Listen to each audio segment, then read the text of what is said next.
Hello, mental health champions. Welcome to another talk with Jay Kelly. Thank you so much for all those who have subscribed to the community, who are loving, commenting, and sharing the videos. I just want to say from the bottom of my heart, thank you so much. And for you that have not yet subscribed or talk about this with your family, I am begging you this day to go ahead and subscribe to these videos. It is free of charge. Share with your loved ones, share with your children, share with your family, share with your community. So this morning we're going to be talking about some tips on how to manage anxiety. And before we get into the core of the subject, we have to understand what is anxiety. Anxiety is a common mental health condition that we all do go through. There's nobody on this planet that can pretend to say they've never been anxious in their life. And what is anxiety? It is an excessive and persistent worry, fear, unease of, that you go through. And there are several different types of anxiety. But we're not going to go into the types of anxiety. We're going to talk about the techniques on how to manage anxiety. And before we go into that technique, I'm going to share with you there are neurotransmitters in our brain. The neurotransmitter that is responsible for anxiety in our life is called serotonin. Serotonin is that neurotransmitter that is responsible for your mood, for your sleep, your appetite, your sexual behavior. And any imbalance of that neurotransmitter will cause disorders such as anxiety, depression, OCD. And today I'm going to be giving you 9 tips on how to go ahead and manage your anxiety.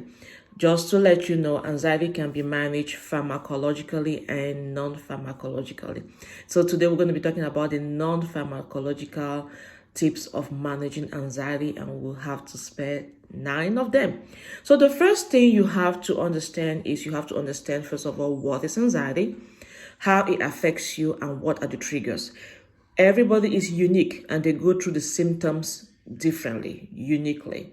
So you have, first of all, number one, you understand what is it that is causing your anxiety. What is that thing that is making you anxious day by day? Second of all, you have to prioritize your mental health self-care. We prioritize every other care in our life, our cardiovascular, our, neurological health. But I realize that we don't prioritize our mental health. You have, second of all, to prioritize your mental health. What does it mean to prioritize mental health? You ensure you have good sleep. You ensure you hydrate yourself enough. You ensure you eat a balanced diet. You ensure you engage yourself in activities that you enjoy. This is summer. Maybe you enjoy gardening. Why don't you get on it? Go ahead and garden. Do some herbs. Do some flowers that you will enjoy, something you love doing. Enjoy that hobby. Spend time with loved ones. And all of this will help reduce your anxiety. The third thing, that we're going to talk about is to practice relaxation techniques. Deep breathing exercises is one of the biggie ones that you can use to reduce your anxiety. What does it mean by deep breathing? You take a couple of deep breaths.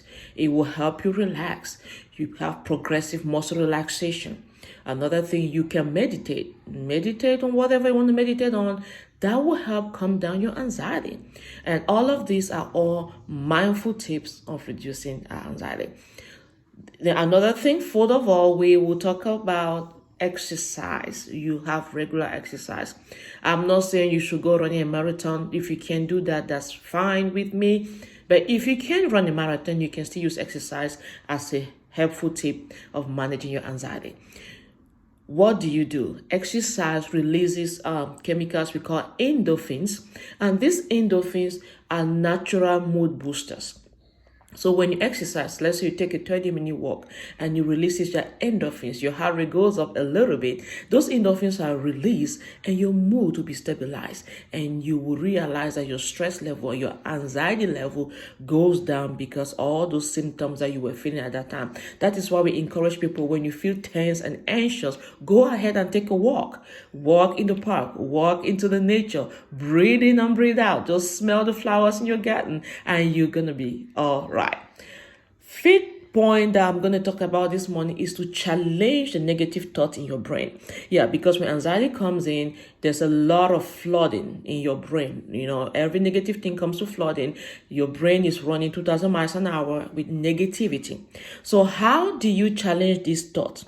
You begin by questioning the validity and replacing them with positive thoughts. So when you start to be like, hey, you are not adequate enough, tell yourself, I am able, I can do this. Say, I can do this. You speak positivity into your own life. You begin to close your eyes and speak realistic thoughts, positive thoughts that will make you to challenge that anxious thought that is flooding your mind.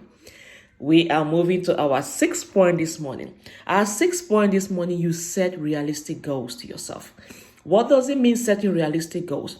These realistic goals will not only help you manage your time effectively, but it will reduce your anxiety. You have a task ahead of you that you're about to accomplish.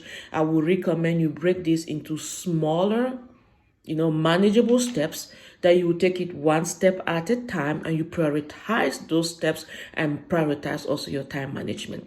Setting these goals will also not only help you prioritize your time and time management, but all that overwhelming nature that some tasks tends to bring to us, it will help you calm down because you are able to go through it one step at a time. And this brings me to our number 7 point. 7 point, you create a support network, a support system.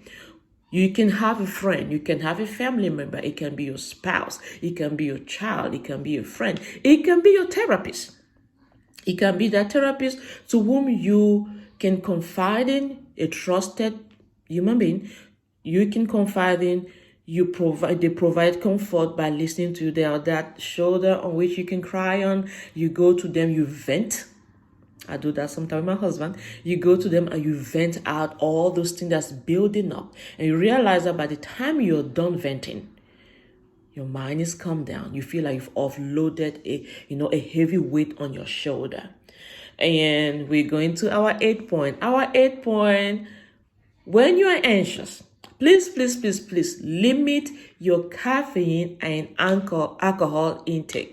Yeah, when you are feeling anxious, some people say, hey, that's how I relieve my stress. That's how I relieve my anxiety. As a professional, I will tell you, when you are in that mood, limit your caffeine and your alcohol intake, because those things will exacerbate all those physical symptoms of anxiety that you're feeling in your life. And the last point, which is our 9th point this morning, seek professional help. If you realize that you're having persistent, recurrent anxiety episodes that is affecting your daily life, that's affecting your work, that's affecting your relationship, please seek professional help. And the professional help will give you guidance and support and give you tools, extra tools on how to go about managing your anxiety. So thank you so much for listening to me this morning. If you have not yet subscribed to this channel, please go ahead and smash that subscribe button and share and comment. Tell me below the comment how you manage, what are some of the tips that you've used in your life and that works for you, and we'll be happy to share with the community. Have a wonderful day.